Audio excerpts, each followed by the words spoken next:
Assalamualaikum warahmatullahi wabarakatuh. Waalaikumsalam. Alhamdulillahirabbil alamin wassalatu wassalamu ala asyrofil mursalin sayyidina maulana Muhammadin wa ala alihi washabihi asmain amma ba'du. Semua bapak-bapak, ibu-ibu, teman-teman yang sangat saya hormati, ada Bapak Iwan Nur Hidayat, Bapak Sodikin, Bapak Hendra, Ibu Eni Durhan dan semua jamaah Muslim Indonesia di Kanada. Saya mohon maaf karena baru bisa hormat karena tadi ikut baca Yasin di keluarga mas saya yang barusan wafat. Tepaan ini kebetulan 7 harinya. Mengingat ini masih Idul Adha, meskipun agak kodok, agak terlambat. Idul Adha itu dari kata Id itu kembali banyak nikmat atau terulangnya nikmat-nikmat yang diberikan oleh Allah Subhanahu wa taala. Kemudian Al-Adha ini banyak yang mengatakan terkait dengan ibadah penyembelihan kurban, disebut Idul Adha atau Idul Kurban. Saya cerita sedikit tentang sejarah Idul Adha. Dulu ada seorang malaikat yang menjelma sebagai manusia dan beliau ini komunikasi dengan Nabi Ibrahim. Sebelum saya cerita jauh, saya katakan juga saya ingatkan lagi bahwa cara berpikir kita sebagai mukmin itu harus berpikir awal al-khilqah. Awal kita dijadikan oleh Allah Ta'ala, yaitu Nabi Adam materinya dari tanah, nyatanya bisa jadi Nabi Adam. Kita dari sperma nyatanya bisa jadi manusia dengan konstruksi yang sempurna. Dengan cara seperti ini nanti bayangkan kekuasaan Allah yang tidak terbatas menjadi mudah. Saya teruskan, si malaikat tadi tanya ke Nabi Ibrahim, saya minta kambing kamu. Oh ya silahkan, asal kamu melantunkan kalimat tasbih. Terus dibaca tasbih, indah sekali, merdu. Bisa minta tambahan kambing ya, sampai beberapa kali. Demi Allah, ini baru kambing, baru hewan. Andaikan anak saya pun kalau demi Allah saya kurbankan. Singkat cerita, versi riwayat ini, suatu saat Nabi Ibrahim diuji dengan dimintanya anak untuk dikurbankan. Ketika beliau atas nama seorang bapak agak keberatan, terus diingatkan ulang oleh Allah Ta'ala, janji beliau demi Allah anak pun saya kurbankan. Walhasil akhirnya beliau melakukan itu. Dan karena Allah hanya menguji, tidak niat betulan supaya anak itu disembelih, akhirnya diganti oleh kambing. Jadilah tradisi kurban itu pakai kambing. Kemudian secara fikih ada padanan-padanan yang cukup menggantikan kambing, yaitu ada sapi, ada unta, dan seterusnya dan seterusnya. Yang menarik dari sekian referensi yang saya baca, dan ini harus disosialisasikan lah. Sebagian versi itu adalah bahwa Nabi Ibrahim ketika diangkat di alam malakut, di alam langit sana, itu ketemu Allah, kemudian Allah tanya, Ibrahim, banyak hamba-hambaku yang durhaka, tidak tahu saya sebagai Tuhannya. Terus kata Ibrahim, usul ya fa'amidhum, bunuh saja ya Allah. Setelah itu tanya lagi, ada yang pezina, ada yang koruptor, ada yang pokoknya dosa-dosa yang buruk sekali. Dan di semua itu Nabi Ibrahim usul, mereka hidup di bumi engkau ya Allah, makan rezekimu ya Allah, maka mereka enggak sopan sekali, enggak ngerti engkau. Terus singkat cerita minta itu diadab, disiksa. Suatu saat, versi referensi ini di kitab Hikam, kalau di kitab saya halaman 15 juz 2, suatu saat Nabi Ibrahim itu diminta sama Allah menyembelih Ismail. Citra ini penting sekali. Setelah disuruh menyembelih Ismail, Nabi Ibrahim komplain, ya Allah, ini anak saya, Samratu Fuadi, buah hati saya, kenapa engkau seenaknya minta saya sembelih? Gitu. Nggak bisa ya Allah, ini Samratu Fuadi, buah hati saya. Terus kata Allah, orang-orang yang durhaka yang kamu usulkan supaya saya bunuh itu hamba saya menciptakan mereka, dan saya mencintai mereka karena itu ciptaan saya. Anda enak saja usul saya matikan, saya bunuh.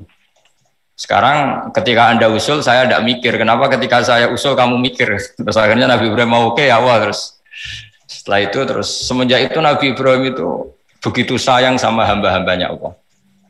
Sehingga dari cerita yang paling masyhur ketika Abu Bakar As-Siddiq begitu lemah lembut sama hamba-hamba Allah yang lain, Nabi Muhammad mensepadankan dalam hal ini sama Nabi Ibrahim, hati kamu sehalus Ibrahim.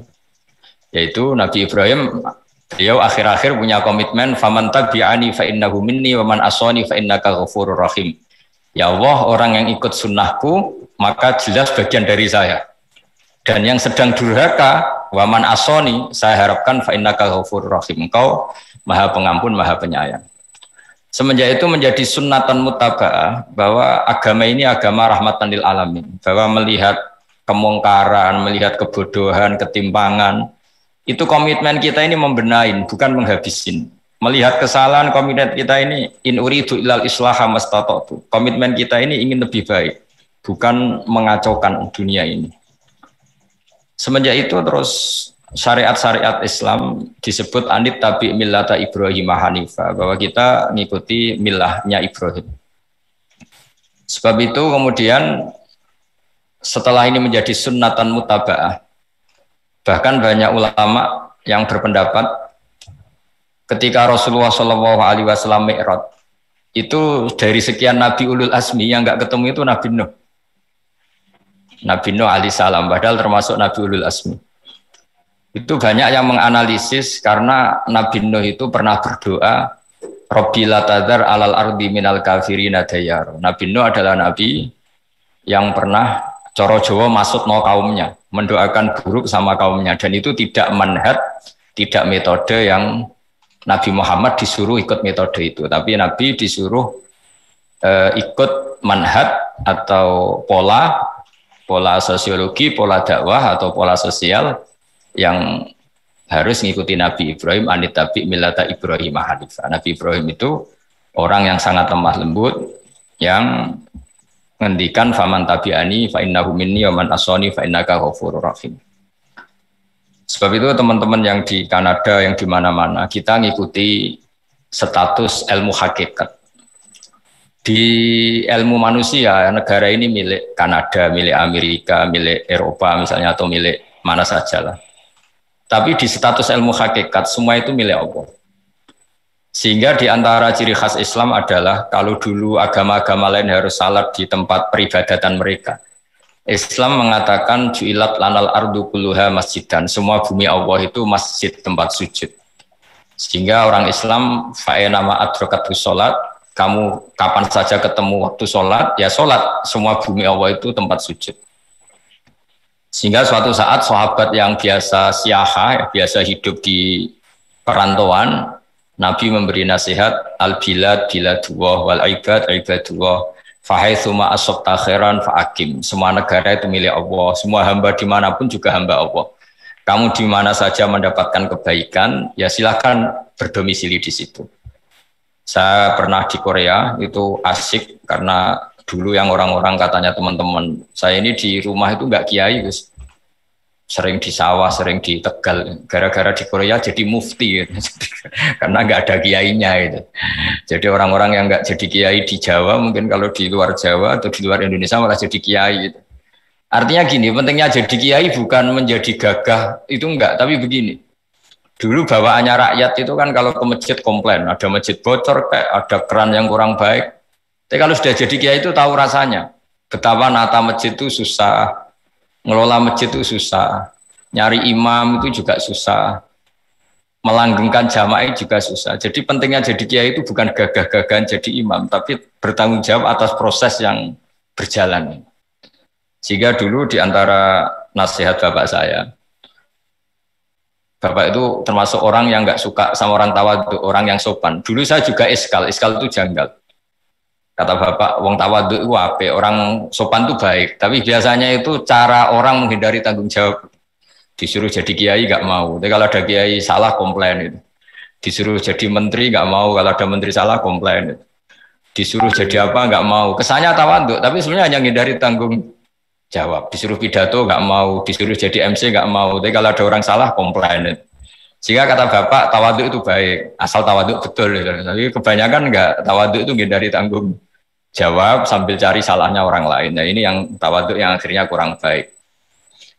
Saya teruskan, jadi Nabi Ibrahim ini panutan yang luar biasa. Beliau adalah orang yang mengalami sekian proses sosial yang akhirnya diakui sebagai Khalilur Rahman, orang yang sangat dicintai Allah Ta'ala. Di antara sebab dicintainya Nabi Ibrahim adalah seperti yang dialami Nabi Adam. Nabi Adam ketika turun di bumi, itu keresahan pertama itu bukan karena kurang makanan atau kurang minuman, itu enggak. Beliau turun di bumi, mendapati bangsa yang lain, kalau dalam kitab disebut Banul Jan, itu dia janggalnya Masya Allah. Ini orang makhluk-makhluk ini kok enggak kenal sama Allah yang menciptakannya. Kan aneh ya kalau kita hidup di Kanada terus nggak tahu PM-nya siapa, Perdana Menterinya siapa, kita hidup di Indonesia nggak tahu presidennya siapa. Itu kan aneh. Kita hidup di kampung nggak ngerti lurahnya siapa aja aneh. Ini hidup di buminya Allah kok nggak tahu Allah itu siapa. Nggak pernah menyebut Allah. Padahal harusnya yang paling dikenal pertama itu ya zat yang menciptakan kita, menciptakan langit bumi dan sebagainya. Sehingga beliau itu gerutu itu komplain. Ya Allah ini enggak fair dunia ini, engkau yang menciptakan, engkau yang memberi rezeki, kemudian mereka enggak kenal engkau. Ini kata Nabi Adam alaihissalam. Barokahnya komplain itu, jadi komplain itu yang diridhoi Allah juga banyak. Akhirnya Allah meridhoi Nabi Adam, dosa-dosanya, salahnya itu diampuni. Ya ukuran seorang Nabi, beliau dianggap salah itu diampuni, karena keresahan beliau itu takut Allah enggak dikenal. Nah, masjid yang di Kanada, di Montreal juga ketakutan kita ini jangan sampai orang Islam tidak punya tempat ibadah. Meskipun setelah punya tempat ibadah, ketakutan kita jangan-jangan ibadahnya tidak sesuai sunnah Rasul. Setelah sesuai sunnah Rasul kita takut lagi, jangan-jangan memaksa sesuai tapi karena ingin benar. Dan setelah ingin benar, takutnya secara tasawuf ngimani kebenaran itu, bukan ngimani rahmatnya Allah tapi ngimani kebenaran itu. Aslinya jadi ujub. Ujub itu bangga amal diterima karena kebaikannya, bukan karena fadlnya Allah, karena anugerah. Nah ketakutan-ketakutan ini khas orang soleh. Orang soleh itu kalau nggak sholat takut. Setelah sholat takut nggak sesuai syarat rukun. Setelah sesuai semua takut iktimat alal amal. Membanggakan kebenaran. Tapi bukan membanggakan luasnya rahmatnya Allah Ta'ala. Sehingga di luar ilmu fikih ada ilmu namanya ilmu tasawuf. Ilmu yang mengelola hati. Jadi ibarat orang itu kalau yang paling masyhur dalam cerita-cerita orang sufi, ada orang sudah masuk surga karena tidak pernah dosa sama sekali. Ini cerita-cerita yang melegenda di dunia tasawuf. Terus ditanya Allah, kenapa kamu masuk surga? Karena saya taat terus Allah, nggak pernah maksiat sama engkau. Berapa lama kamu hidup di dunia? 80 tahun. Ya sudah, karena taat kamu 80 tahun, ya surga kamu 80 tahun. Terus dia komplain, ya Allah katanya surga selamanya. Kenapa ini hanya 80 tahun? Yang selamanya itu rahmat saya. Kalau amal kamu kan terbatas 80 tahun, maka balasannya hanya 80 tahun. Nah semenjak itu beliau sadar, oh ya Allah, masuk surga itu fadlmu, anugerahmu, amal saya tidak ada bandingannya dengan surgamu. Nah ini jadi sehingga keyakinan ahli sunnah wal jamaah di antara ciri khasnya adalah masuk surga itu karena fadlnya Allah, karena anugerahnya Allah. Maksudnya itu oke, kita amal, tapi amal kita tetap terbatas. Tidak memberi kontribusi pada kerajaan Allah, pada kedikjayaan Allah sebagai Tuhan. Yang tidak terbatas adalah fadlnya Allah Subhanahu wa Ta'ala. Nah, keresahan-keresahan ini kemudian yang diwariskan oleh para nabi ke ulama-ulama. Jadi keresahannya ulama itu mirip-mirip keresahan nabi-nabi dulu itu.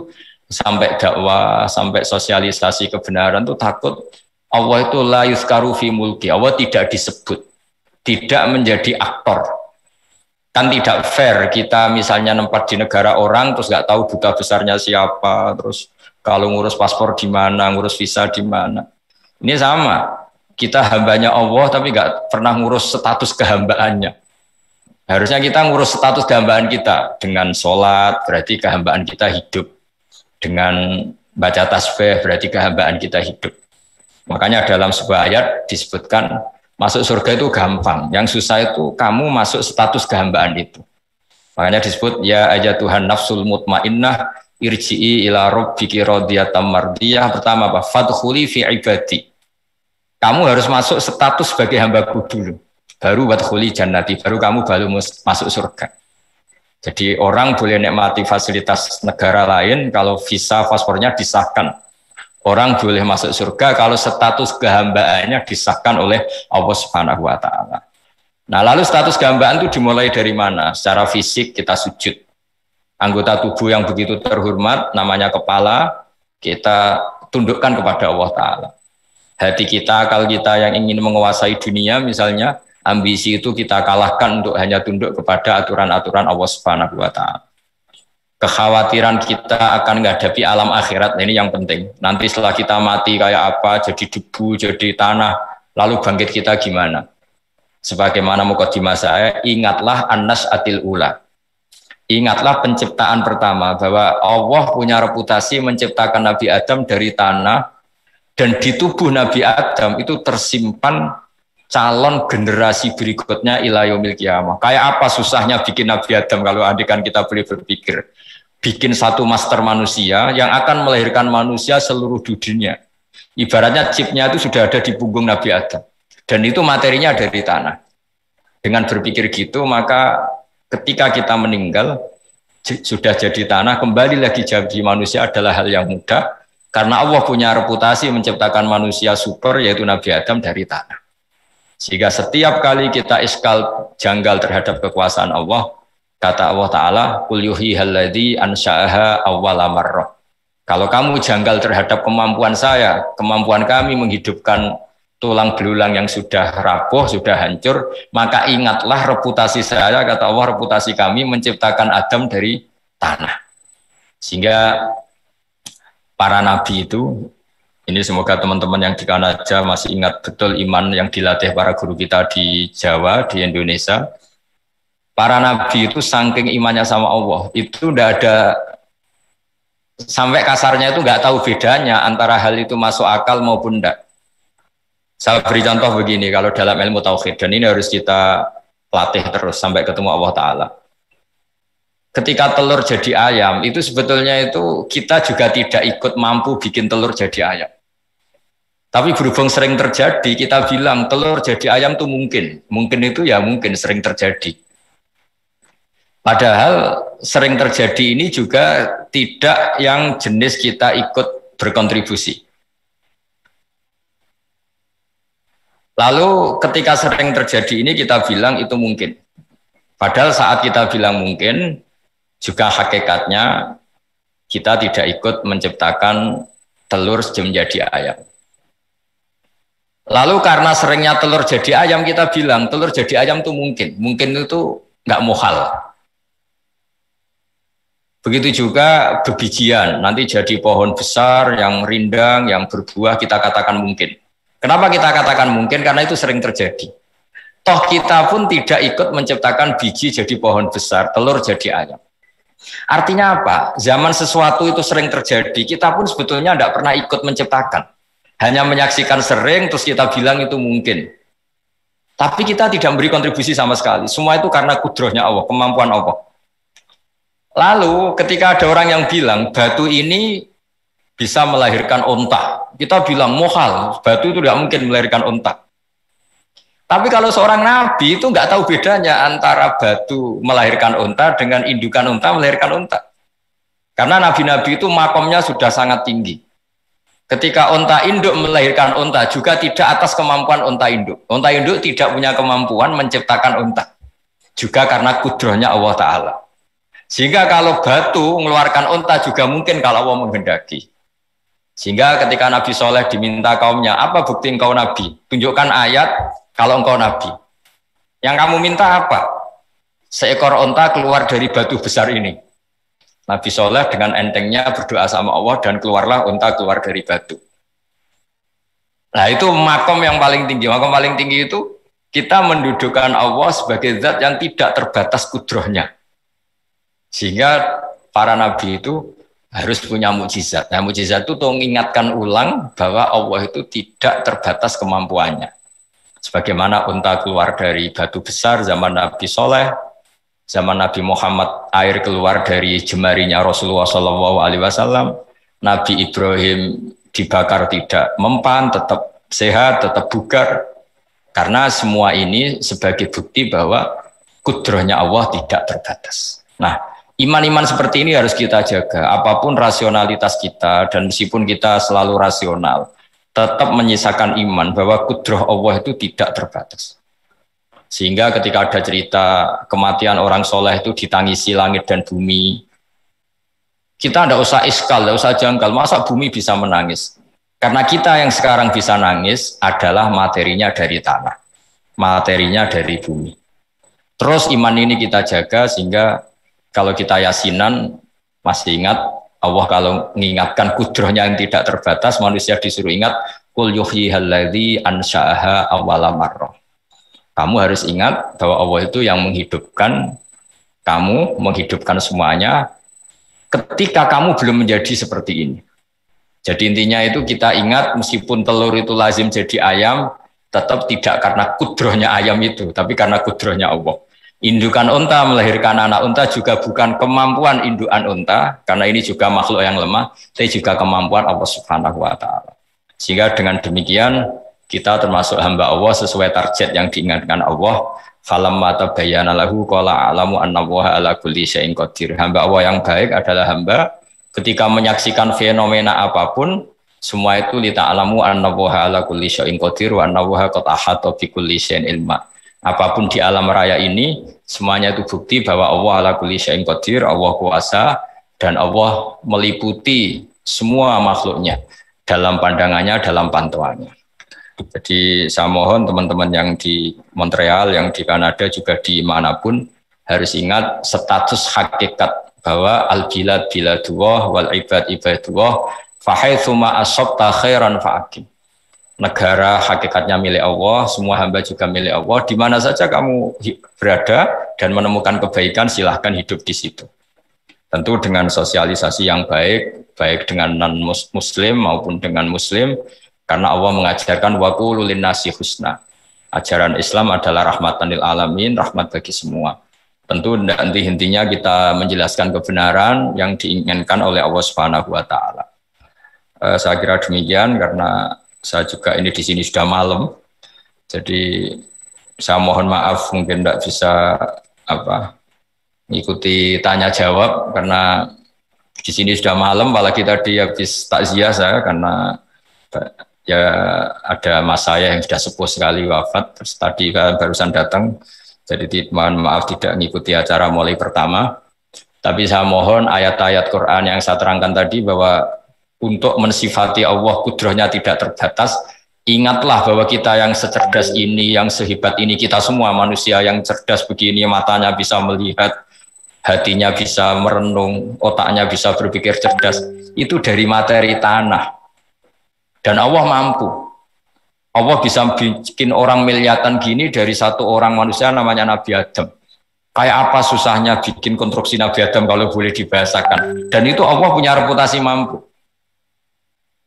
Dengan cara seperti itu kita akan gampang iman bahwa kita setelah meninggal dan menjadi tanah, ya sama seperti kita masih hidup. Zaman kita hidup ya tidak tahu cara kerja jantung kita, nafas kita, uratnya gimana, terus sistem tubuh. Meskipun ilmu medis ngerti mengurai itu, tapi tetap saja hanya ngerti, tidak menciptakan. Yang menggerakkan jantung, organ tubuh kita tetap Allah Subhanahu wa Ta'ala. Dia yang Al-Fa'ilul Mukhtar, dia yang semuanya mengendalikan kita. Artinya zaman kita hidup pun sebenarnya kita yang tidak mengendalikan kita. Nafas kita ya dalam kendali Allah, ikhtiar kita dalam kendali Allah. Sama setelah kita mati juga dalam kendali Allah. Sehingga guru-guru kita semuanya melatih inna sholati wa nusuki wa mahyaya wa mamati lillahi rabbil alamin. Hakikat ibadah kita, hakikat hidup kita, hakikat mati kita, semuanya tidak dalam kendali kita. Semua itu dalam kendali Allah Ta'ala. Dengan demikian terus kita insya Allah ingin jadi hambanya dulu. Baru setelah jadi hambanya, baru sah menjadi ahli penghuni surganya. Fadkhuli fi ibadi baru wadkhuli jannati. Masuklah berstatus sebagai hambaku, baru engkau kalian semua layak menjadi penghuni surgaku. Mohon maaf atas semua kesalahan. Billahi taufik. Assalamualaikum warahmatullahi wabarakatuh.